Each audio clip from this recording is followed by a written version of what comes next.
Dr. Baliga here. This podcast belongs to a group of 10 podcasts on statistics in medicine. These podcasts should give you a solid foundation on this topic. It's derived from an outstanding chapter titled Statistics in Medicine in Baliga's textbook of internal medicine, available at www.mastermedfacts.com. The chapter is authored by Dr. Donna Windish, MD, Associate Professor at Yale University School of Medicine. She is the Associate Program Director for the Yale Primary Care Internal Medicine Residency Program. Dr. Windish completed her medical school degree at the University of Connecticut and her internship and residency in New York at the University of Rochester. She went on to do fellowship in general internal medicine at Johns Hopkins University School of Medicine and obtained her MPH at Johns Hopkins Bloomberg School of Public Health. Dr. Windish has been on faculty at Yale since her fellowship. She is clinically active in both inpatient and outpatient medicine, oversees the research and residency program for the Yale Primary Care Training Program, and teaches medical students and residents biostatistics and how to read medical literature. Multiple choice question. Which study design below cannot use a Kaplan-Meier analysis to determine differences in outcomes? A.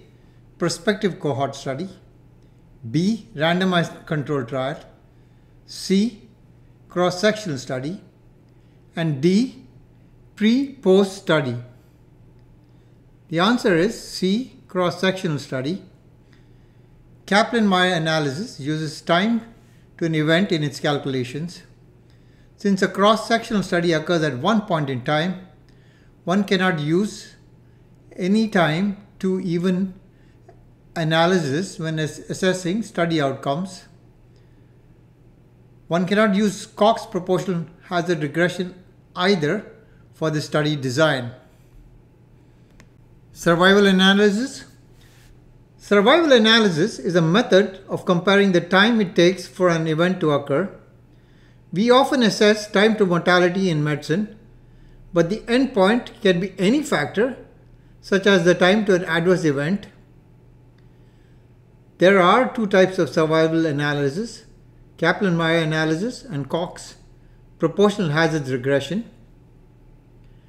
Kaplan-Meier analysis is a graphical way of estimating the survival of a cohort over time, or to assess the time to an event. Kaplan-Meier only looks at differences in outcomes over the entire length of the study and reports a p-value using log-rank test. The interpretation of this analysis is that groups did or did not differ through the time of the study. This analysis does not control for confounding factors. The key point is Kaplan-Meier analysis does not test the difference between groups at any specific time point. It can only tell you if one or more groups differ throughout the time period assessed. The Cox proportional hazard regression analysis assesses time to a dichotomous outcome where the independent variables or variable are nominal or continuous. This analysis controls for confounding factors. Results are reported using a hazard ratio.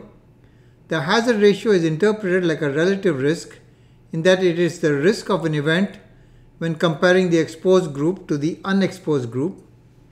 A hazard ratio greater than 1 means the exposure is associated with increased risk. Hazard ratio equal to 1 means the exposure is not associated with a change in risk. And a hazard ratio less than 1 means the exposure is associated with decreased risk or is protective.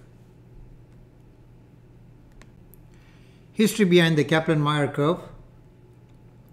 The Kaplan-Meier estimator is named after Edward L. Kaplan and Paul Meier, who each submitted similar manuscripts to the Journal of the American Statistical Association.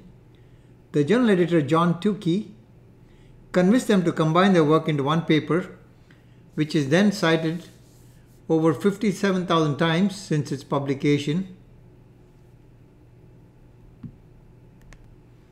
An important advantage of the Kaplan-Meier curve is that the method can take into account some types of censored data, particularly right censoring, that is, which occurs if a patient withdraws from a study, is lost to follow-up, or is alive without event occurrence at last follow-up.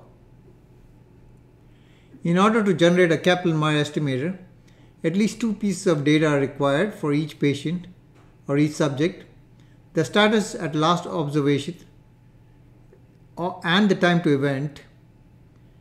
If the survival functions between two or more groups are to be compared, then a third piece of data is required, that is the group assignment of each subject.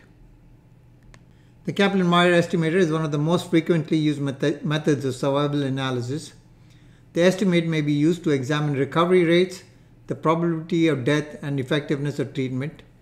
It is limited in its ability to estimate survival adjusted for covariates, parametric survival models, and Cox proportional hazards model may be useful to estimate covariate adjusted survival. Paul Meier lived from 1924 to 2011.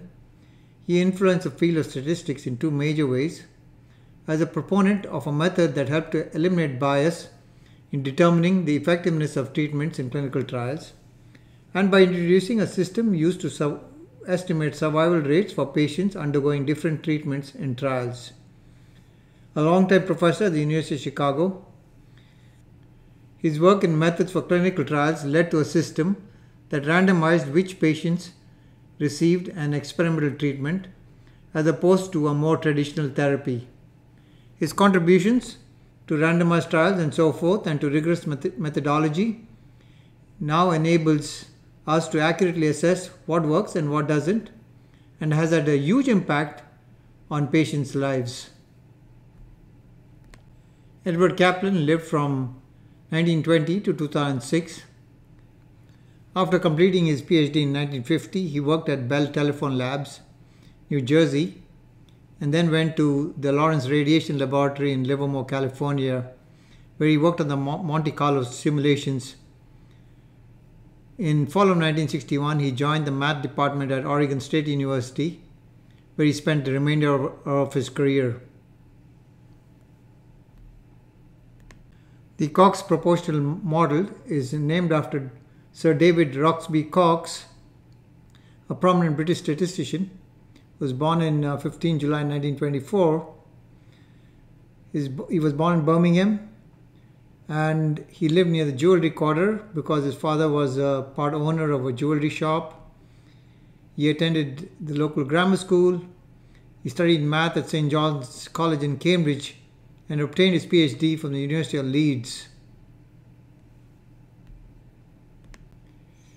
After working as a professor of statistics at the Birkbeck College in London, he took up the chair position in statistics at the Imperial College London, where he later became head of math department. In 1988, he became the warden of the Nuffield College in Oxford, and as a member of the Department of Statistics at Oxford University, he formally retired from these positions in 1994. He made pioneering and important contributions to numerous areas of statistics and applied probability, of which best known are logistic regression, the proportional hazards model, and the Cox process, which is named after him. This podcast on statistics in General Internal Medicine is derived from an outstanding chapter on this topic in Baliga's textbook of internal medicine, available at www.mastermedfacts.com. It's authored by Dr. Donna Windish, Associate Professor in Internal Medicine at Yale University School of Medicine.